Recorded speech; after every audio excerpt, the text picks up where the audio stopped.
மாநில சுயாட்சிங்கிறார் ஸ்டாலின். சட்டசபையில் பேச ஆரம்பிச்சிட்டார்.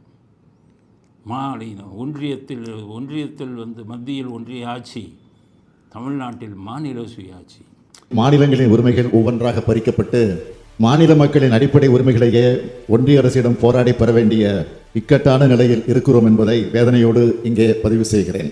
மாநிலத்தில் சுயாட்சி, மத்தியில் கூட்டாட்சி என்கிற பரந்துபட்ட கொள்கை முழக்கத்தினை தமிழ்நாடு தொடர்ந்து உறக்க முழங்கி வருகிறது. இன்னைக்கு ரொம்ப பேருக்கு தெரியாது, இளைஞர்கள். அதுக்காக உங்களுக்கு கதை இந்த மாநில சுயாட்சி கதை சொல்லணும்ல அவங்களுக்கு.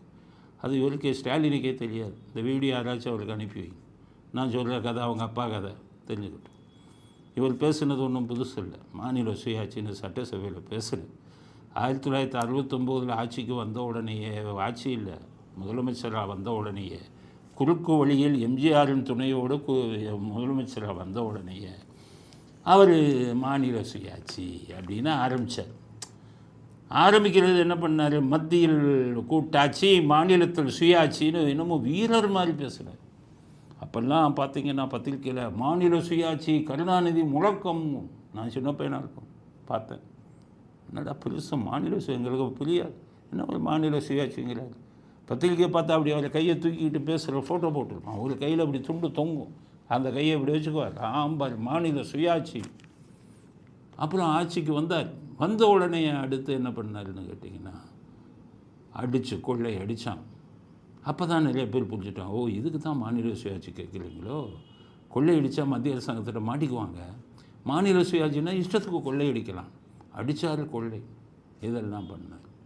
மறுபடியும் கற்றுக்கிட்டே இருந்தார், மாநில சுயாட்சி கிடைக்கும் வரை ஓய மாட்டோம். இந்திரா காந்தி எமர்ஜென்சியில் பிடிச்ச போட்டு கையை காலை உடைச்ச உடனே துண்டை காணான் துணியை காணான்னு இவர் கோபாலபுரத்தை விட்டே வெளியில் வரல. அங்கே இருந்துக்கிட்டு ஒவ்வொருத்தர்கிட்டையாக விட்டு, எப்பா நான் மன்னிப்பு கேட்டுக்கிறேன் இந்திராட்டை, என்னை மட்டும் கைது பண்ண சொல்லாதுன்னு ஆட்களை தூது விட்டார். ஸ்டாலினுக்கே இது தெரியாது, உங்கள் அப்பா இது யாரை தூது விட்டாருன்னு இந்திரா காந்திகிட்ட காலில் விழுந்துடுறோம். ஏதாவது மாநில சுயாட்சியாவது மண்ணாங்கட்டியாவதுன்னாரு. அதுக்கப்புறம் இந்திரா காந்தி போடல. அன்னைக்கு மறந்தார் மாநில சுயாட்சியை எமர்ஜென்சியில் வாங்கணும்னு. 71 கத்துனவர் 76 வாங்கின உதையில் மறந்தவர். அதுக்கப்புறம் அவர் மறந்தே போயிட்டார்.